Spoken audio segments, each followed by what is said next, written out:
Hello everyone welcome back to my channel Reena's online teaching मरমৰ ছাত্ৰ ছাত্ৰীসকল তোমালোক সকলোকে মোৰ চেনেল ৰীনাস অনলাইন টিচিংৰ এটা ভিডিঅ'লৈ স্বাগতম জনাইছো ছাত্ৰ ছাত্ৰীসকল আজি মই তোমালোকৰ এই বছৰ 2022-23 যেটো বেচ এই বেচটিৰ যেটো কোৱেশ্চন হিন্দী ইলেক্টিভৰ কোৱেশ্চন পেপাৰ মেট্ৰিকৰ সেই কোৱেশ্চন পেপাৰখন মই অকমান আলোচনা কৰিবলৈ লৈছো কোৱেশ্চন পেপাৰখন কেনেকুৱা আহিছিলে তাকে মই দেখুৱাব বিচাৰিছো আৰু বেলেগ এটা ভিডিঅ'ত পৰৱৰ্তী সময়ত মই এই ইয়াৰ যিখিনি আনসাৰ হ'ব সেই আনসাৰসমূহ আলোচনা কৰিম আজি মাত্ৰ ইয়াৰ যিখিনি কোৱেশ্চন আছে সেই কোৱেশ্চনসমূহ কি আহিছে তাকে আলোচনা কৰিম তেতিয়াহ'লে হাসন চাওঁ এইবাৰনো কোৱেশ্চন পেপাৰখন কেনেদৰে আহিছিলে আৰু ইয়াত কি কোৱেশ্চন আছিলে ইয়াত 100 মাৰ্কছৰে আছিলে আমাৰ যিখন হিন্দী পেপাৰ সেই হিন্দী পেপাৰখন আৰু ইয়াত কোৱেশ্চন গ্ৰুপ 8 50 মাৰ্কছ আছিলে তো গ্ৰুপ এৰ কোৱেশ্চন কিটা এনে ধৰণৰ কোৱেশ্চন নম্বৰ 1 ত 4টা প্ৰশ্ন আছে আৰু মাৰ্কছ আছে 4 1 into 4 4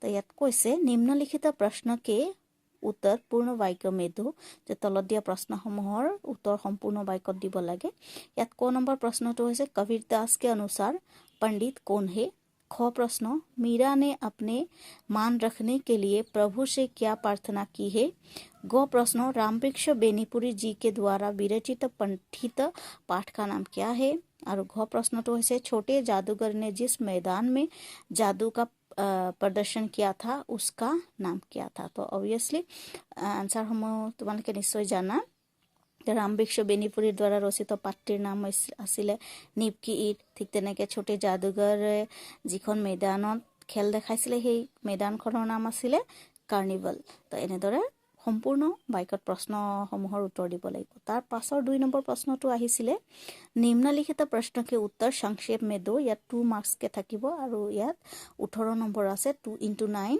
অৰ্থাৎ 9টা প্ৰশ্ন উত্তৰ কৰিব লাগিব 2 নম্বৰ के 18 নম্বৰ ক প্ৰশ্নটো কৈছে सत्य के संबंध में बेनीपुरी जी की क्या धारणा है ख प्रश्न आज तुम्हारा खेल जमा क्यों नहीं इसके उत्तर में छोटे जादूगर ने क्या कहा था ग प्रश्न भोलाराम की बीमारी क्या थी घ प्रश्न यमदूत ने भोलाराम के जीव के लापता होने के संबंध में क्या बताया है ग प्रश्न बच्चों के कोमल पाँव के स्पर्श से सड़क के कौन से भाव बनते हैं च प्रश्न सड़क संसार की कोई भी कहानी पूरी नहीं सुन पाती है क्यों और 6 प्रश्न तो होइसे पठित कविता के आधार पर कलम की शक्ति को रेखांकित करो जो प्रश्न मृतिका कब मातृरूपा बन जाती है झ प्रश्न तुम पुरुषार्थ करते मनुष्य हो यहाँ कवि मनुष्य के संबंध में क्या कहना चाहते हैं स्पष्ट करो तो এই প্ৰশ্ন কেইটা 2 মাৰ্কছৰ হয় গতিকে অলপ লং কোৱেশ্চন মানে লং কে লিখিব লাগিব 2 মাৰ্কছ পাব পৰাকে আৰু উপযুক্ত যি প্ৰশ্ন হদিছে সেই প্ৰশ্নৰে উত্তৰসমূহ দিব লাগিব তাৰ পিছত 3 নম্বৰ প্ৰশ্ন ইয়াত দুটা কৰিব লাগে নিম্নলিখিত কি সপ্ৰসংগ ব্যাখ্যা কৰো ব্যাখ্যা কৰিব দিছে ইয়াত আছে 8 मार्क्स দুটা কৰিব লাগে 4 के আছে 4 into 2 equal 8 তো ইয়াত ক প্ৰশ্নটো হৈছে राम नाम रस पीजे मनुआ राम नाम रस पीजे तब कुसंग सत्संग बैठ नित हरि चरण चर्चा सुन लीजे काम क्रोध मद लोभ मोह को वह चित्त सो दीजे मीरा के प्रभु गिरिधर ना घर ताही के रंग में भीजे अथवा नतुबा एटु करिब पारि मारी घर आओ सुंदर श्याम तुम आया बिन शुद्ध नहीं मेरो पीरी परी जैसे पान मारे आशा और न स्वामी एक तिहारो ध्यान मीरा के प्रभु वेग मिलो अब रसो जी मेरो मान আৰু খ প্ৰশ্নটো হৈছে ইয়াৰো যিকোনো এটা কৰিব লাগে দুটা দিয়া আছে सतगुण की महिमा अनंत अनंत किया उपकार लोचन अनंत उघड़िया अनंत दिखावन गहार अथवा जा घट प्रेम न संचरे सो घट जान मसान जैसे खाल लोहार की শ্বাস লেত বিনু প্ৰাণ। এইকেইটা প্ৰসংগ সংগতি দৰ্শাই ব্যাখ্যা কৰিব লাগে। তাৰ পাছত 4 নম্বৰ প্ৰশ্নটো হৈছে ইয়াত 4 নম্বৰ আছে। 4 নম্বৰ छोटा जादूगर शीर्षक कहानी के संदेश को स्पष्ट करो। যে छोटा जादूगৰৰ যি কাহিনী সেই কাহিনীটোৰ কি ক'ব বিচাৰিছে, কি শিক্ষা দিব বিচাৰিছে সম্পৰ্কে লিখিব লাগে। 4 মাৰ্কছৰ কাৰণে প্ৰশ্নটো আনসাৰ কৰিব লাগিব। তাৰ পাছত অথবা নতুবা আমি इटू কৰিব পাৰো। सुंदर सृष्टि हमेशा बलिदान खोजती है, बलिदान ईंट का हो या व्यक्ति का। नींव की ईंट शीर्षक लेख में लेखक ने किस बलिदान की ओर संकेत दिया है, स्पष्ट करो। जे सुंदर सृष्टि हमेशा बलिदान खोजती है, बलिदान ईंट की हो या व्यक्ति का। तो এই যেটো প্ৰশ্ন नींव की ईंटত পৰা তুলি দিয়া হৈছে, তো ইয়াত কি ক'ব বিচাৰিছে আচলতে তাক স্পষ্ট ৰূপত লিখিব লাগে 4 মাৰ্কছৰ কাৰণে। তাৰ পাছত এফালে আহিছে গ্ৰামাৰ সেকশন। গ্ৰামাৰত 2 কে আছে মেক্সিমাম। তো ইয়াত 5 নম্বৰৰ যেটো ক প্ৰশ্ন ইয়াত কৈছে নিম্নলিখিত में से किन्हीं 2 मुहावरों का वाक्य में प्रयोग करो। দুটা মুহাৱৰা লৈ ব্যৱহাৰ কৰি তলত দিয়া 4টাৰ পৰা দুটা মুহাৱৰা ব্যৱহাৰ কৰি বাক্য ৰচনা কৰিব লাগে। 9-11 होना, अपने पाँव पर खड़ा होना, घड़ा बेचकर सोना, दंग रह जाना। তো একেবাৰে ইজি দিছে, গতিকে এইবিলাকৰ ব্যৱহাৰ কৰি মুহাৱৰাসমূহ ব্যৱহাৰ কৰি একোটা বাক্য সাজিব লাগে। সো নেক্সট খ প্ৰশ্নটো কৈছে নিম্নলিখিত में से किन्हीं 4 के लिंग परिवर्तन करो। যে তলত দিয়া যিকোনো 4টাৰ লিংগ পৰিৱৰ্তন কৰিব লাগে। ইয়াত হাফ মাৰ্কছকে আছে, 4টা কৰিলে 2 মাৰ্কছ পাব। শিক্ষক, কবি, মহিলা, শ্ৰীমান, নায়িকা, ধোবী, बंदर। তো একেবাৰে সহজ দিছে। নেক্সট গ নিম্নলিখিত में से किन्हीं 2 की সন্ধি करो। যে তলত দিয়া যিকোনো দুটাৰ সন্ধি কৰিব লাগে, এটা ভাঙিব লাগে, এটা পাতি দেখাব লাগে। ইয়াত গোটেইকেইটা ভাঙি থোৱা আছে, গতিকে পাতিব লাগে। उत्तर जुग लास, जगत जुग नाथ, इति जुग आदि, देव जुग ऋषि। একেবাৰে সহজ মই মোৰ ছাত্ৰ ছাত্ৰীসকলক এইখিনি প্ৰায় শিকাইছিলোঁ। ঘ নিম্নলিখিত में से किन्हीं 4 के बहुवचन रूप बनाओ। তলত দিয়া শব্দবিলাকৰ যিকোনো 4টাৰ বহুবচন ৰূপ লিখিব লাগে, যেনে বস্তু, নাৰী, दवा, लड़का, पुस्तक, घड़ी। এইকেইটা। সো ङ প্ৰশ্ন নিম্নলিখিত में से किन्हीं 4 के एक पर्यायवाची शब्द लिखो। যিকোনো 4টাৰ এটা पर्यायवाची শব্দ লিখিব লাগে, যেনে पर्यायवाची শব্দ মানে সমাৰ্থক শব্দ। তো कपड़ा, पर्वत, सरस्वती, नदी, आकाश, घर, बिजली। একেবাৰে সহজ শব্দ দিছে। তাৰ পাছত চ निम्नलिखित उपसर्ग और प्रत्ययों को जोड़कर एक शब्द बनाओ। যে তলত দিয়া উপসৰ্গ আৰু প্ৰত্যয়সমূহ জোৰা লগাই একোটা শব্দ বনাব লাগে। 4টা কৰিব লাগে, তাত 2 নম্বৰ আছে। অধি, পৰা, অনু, আই, তা, পন। এইকেইটা উপসৰ্গ আৰু প্ৰত্যয় লগ লগাই একোটা বাক্য সাজিব লাগে। সো নেক্সট প্ৰশ্ন 6 निम्नलिखित में से किन्हीं 4 के विपरीतार्थक शब्द लिखो। 2 শব্দ 2 যে যিকোনো 4টাৰ তলত দিয়া শব্দসমূহৰ যিকোনো 4টাৰ বিপৰীতাৰ্থক শব্দ লিখিব লাগে। 4টা কৰিব লাগে, 2 মাৰ্কছ আছে। যেনে নিন্দা, স্থূল, দোস্ত, विष, धनी, सौभाग्य, कठिन।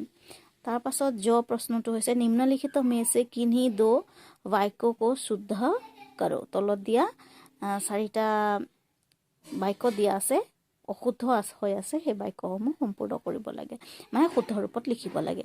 নম্বৰ 1 কৈছে आपका दर्शन हुआ, अब आज घर वापस नहीं लौटा है, आप बाहर आइए, मैंने रोटी खाया है। তো এই বাক্যকেইটাত অলপ ভুল আছে, গতিকে এই ভুলসমূহ শুধৰাই শুদ্ধকৈ লিখিব লাগে। এইকেইটা হৈছে গ্ৰুপ এৰ কুৱেশ্যনসমূহ। আৰু গ্ৰুপ বিত থকা কুৱেশ্যনসমূহ হৈছে क्वेश्चन नंबर 6। ইয়াত 5টা কৰিব লাগে। ইয়াত কৈছে निम्नलिखित प्रश्न के उत्तर पूर्ण वाक्यों में दो। महादेवी जी ने किसको नीलकंठ कहा है? ख मयूर कलाप्रिय वीर पक्षी है, हिंसक मात्र नहीं। इसका उदाहरण महादेवी जी ने क्या कहकर दिया है? महादेवी जी ने किसके लिए बड़े मियाँ शब्द का प्रयोग किया है? और घ प्रश्नটো হৈছে नरेंद्र शर्मा द्वारा रचित पाठ्य कविता का नाम लिखो। कविताটিৰ नाम लिखिब लगे। और ङ कवि ने किसे ठोकर मारने की बात कही है। तो এই প্ৰশ্ন 5টা প্ৰশ্ন 1 মাৰ্কছকে সম্পূৰ্ণ বাক্যত উত্তৰ দিব লাগে। তাৰপাছত 7 নম্বৰ প্ৰশ্নটো হৈছে অধংকিত प्रश्नों के उत्तर संक्षेप में दो। तলত দিয়া মানে প্ৰশ্নবিলাকৰ উত্তৰ সংক্ষেপত দিব লাগে। ইয়াত 8টা কৰিব লাগে। 16 নম্বৰ আছে, 2 মাৰ্কছকে আছে। क्वेश्चन नंबर क, अपने प्रिय तारों के टूटने पर अंबर क्यों शोक नहीं मनाता है। ख प्रश्न, जो बीत गई कविता का क्या संदेश है। ग प्रश्न, कवि ने कायरता को प्रतिहिंसा से अधिक अपवित्र क्यों कहा है। घ प्रश्न, युद्धं देही कहे जब पामर दे न दुहाई पीठ फेर कर, यहाँ कवि क्या कहना चाहते हैं। नौ प्रश्न, सत्य का सही तोल क्या है। कायर मत बन, कविता के आधार पर स्पष्ट करो। चौ प्रश्न, चिड़िया वाले के चरित्र की किन्हीं 2 विशेषताएं लिखो। और 6 प्रश्न, नीलकंठ ने खरगोश के बच्चे को सांप के चंगुल से कैसे बचाया था। और जो प्रश्न, जाली के बड़े घर में रहने वाले जीव जंतुओं के आचरण की किन्हीं 2 विशेषताओं का उल्लेख करो। तो এই 8টা প্ৰশ্ন 2 মাৰ্কছকে অকণমান মানে বহলাই লিখিব লাগে, যিটো স্পষ্টকৈ লিখিলে ফুল মাৰ্কছ পোৱা যাব। তাৰপাছত 8 নম্বৰ প্ৰশ্নটো হৈছে নিম্নলিখিত প্ৰশ্নকে উত্তৰ দো। ইয়াত 5 মাৰ্কছ আছে, 2টা আছে, যিকোনো এটা কৰিব লাগে। निम्नलिखित प्रश्न के उत्तर दो। नीलकंठ के मृत्यु के पश्चात महादेवी जी ने उसका अंतिम संस्कार कैसे किया है, स्पष्ट करो। अथवा पशु पक्षियों के रूप स्वभाव व्यवहार तथा चेष्टाओं से लेखिका महादेवी जी भली भांति परिचित थी। पाठ के आधार पर इस उक्ति की सार्थकता को स्पष्ट करो। तो ইয়াৰে যিকোনো এটা প্ৰশ্ন উত্তৰ কৰিলে হ'ব। 5 নম্বৰ আছে। তাৰপিছত 9 নম্বৰ প্ৰশ্নটোত যিকোনো এটা বিষয়ৰ ওপৰত নিবন্ধ অৰ্থাৎ ৰচনা লিখিব লাগে। ইয়াত ৰচনা কেইটা আহিছিলে। ক, अनुशासन और विद्यार्थी, पर्यटन की आवश्यकता। ग, प्रदूषण की रोकथाम। और घ, महात्मा गांधी। 8 মাৰ্কছ আছে। যিকোনো এটাৰ ওপৰত ৰচনা লিখিব লাগে। তাৰপাছত 10 নম্বৰ প্ৰশ্নটোত ইয়াত মানে এপ্লিকেশ্যন আহিছে, প্ৰাৰ্থনা পত্ৰ লিখিবলৈ আহিছে। ইয়াত বিষয় 2টা দি দিছে, যিকোনো এটাৰ ওপৰত লিখিলেই হ'ল। 5 মাৰ্কছ আছে। ইয়াত কৈছে প্ৰথমটো, बरसात के समय विद्यालय की श्रेणी कक्षा में खिड़कियों से पानी आकर भर जाता है, जिसके कारण श्रेणियां रद्द कर दी जाती है। इसकी शिकायत दर्ज करते हैं तो विद्यालय के प्रधान शिक्षक अथवा प्रधान शिक्षिका के नाम पर उनकी मरम्मत के लिए एक प्रार्थना पत्र लिखो। अथवा महात्मा गांधी पर बनाई गई एक पुरस्कृत फिल्म अपने नगर के सिनेमा हॉल में प्रदर्शित हो रही है। अपनी कक्षा के कक्षा प्रतिनिधि की हैसियत से उस फिल्म को देखने की अनुमति अपनी कक्षा की अंतिम 2 कक्षाओं को रद्द कर देने की प्रार्थना कर अपने विद्यालय के प्रधान शिक्षक या प्रधान शिक्षिका के नाम पर एक प्रार्थना पत्र लिखो। अर्थात सिनेमाখন চাবলৈ যাবৰ কাৰণে শিক্ষকৰ অনুমতি বিচাৰি এখন প্ৰাৰ্থনা পত্ৰ লিখিব লাগে। 11 নম্বৰ এটা পেৰাগ্ৰাফ দি দিছে আৰু তলত কিছুমান কুৱেশ্যন দি দিছে। তো এই কুৱেশ্যনসমূহৰ আনসাৰ কৰিব লাগে। ইয়াত পেৰাগ্ৰাফটো আছে এনেধৰণৰ, साक्षरता का अर्थ है अक्षर ज्ञान। अक्षर ब्रह्मा है, इसके अर्थात अक्षर ज्ञान के बिना मनुष्य अधूरा है। मनुष्य इसलिए मनुष्य बनता है कि उसके पास ज्ञान की ताकत है। निरक्षर व्यक्ति हमेशा दुखी होता है। वो समाज पर निर्भरशील होकर पग पग पर कठिनाइयों का सामना करता है। वो पत्र सूचना अथवा समाचार पत्र नहीं पढ़ सकता। अब वो बाहर नहीं जा सकता है। सहायता के लिए मुंह ताकता तथा दुनिया का हाल नहीं जान सकता। साक्षरता से मनुष्य को खुशी मिलती है, लेकिन पूर्ण साक्षरता आएगी कैसी। बड़े बूढ़े भी पढ़े तथा समाज की नई पीढ़ी के लोग आगे आकर लोगों को निरक्षर को सेवा भाव से पढ़ाए। उसके लिए बच्चों को भी स्कूलों में अवश्य भेजा जाए। सरकार भी साक्षरता का कार्यक्रम हाथ में ले रही है, पर सरकार पर निर्भर रहना ठीक नहीं है। असली कर्म वही है जो सेवा भाव से समर्पित होकर किया जाए। तो এই যিটো পেৰেগ্ৰাফ, সেই পেৰেগ্ৰাফটোৰ ওপৰত বেছ কৰি তলত দিয়া প্ৰশ্নসমূহৰ উত্তৰ লিখিব লাগে। ইয়াত প্ৰশ্নসমূহ হৈছে প্ৰশ্নাৱলী। উপযুক্ত গদ্যাংশ का एक सार्थक शीर्षक 2 शीर्षक এটা বা টাইটেল দিব লাগে। খ साक्षरता का अर्थ क्या है, साक्षरतार अर्थ की। ग साक्षरता से क्या क्या लाभ मिलते हैं। घ निरक्षर व्यक्ति दुखी क्यों होते हैं। और न पूर्ण साक्षरता के उपाय क्या क्या है। तो এই প্ৰশ্নসমূহৰ উত্তৰ লিখিব লাগে।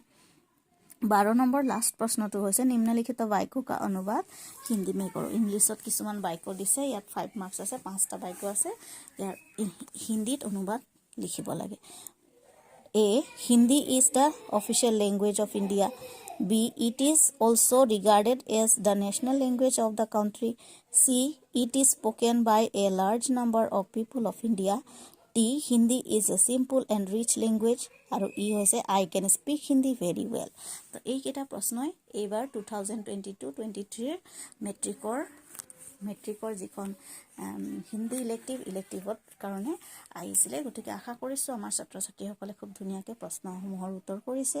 আৰু পৰৱৰ্তী যিহেতু আমাৰ স্কুলত 1 by 1 বেচ আহিয়ে থাকিব, গতিকে মই বেলেগ এটা মানে নেক্সট বেচৰ কাৰণে ছাত্ৰ ছাত্ৰীসকল যাতে সুবিধা হয় তাৰ কাৰণে এই ভিডিঅ'টো বনালোঁ। গতিকে আশা কৰিছোঁ মোৰ এই ভিডিঅ'টোৰ দ্বাৰা তোমালোক উপকৃত হ'ব পাৰিবা আৰু পৰৱৰ্তী হিন্দী যিখন পেপাৰ তাৰ কাৰণে তোমালোক ভালকৈ সাজু হ'বলৈ এই পেপাৰখনে যথেষ্ট সহায় কৰিব। গতিকে মই ইয়াৰ যিখিনি এনসাৰ আছে এই এনসাৰসমূহ বেলেগ এটা ভিডিঅ'ৰ জৰিয়তে তোমালোক সকলোকে জনাম। গতিকে আজিলৈ ইয়াতে সামৰিছোঁ। বেলেগ এটা ভিডিঅ'ত পুনৰ লগ পোৱাৰ প্ৰতিশ্ৰুতিৰে thank you, take care, bye by.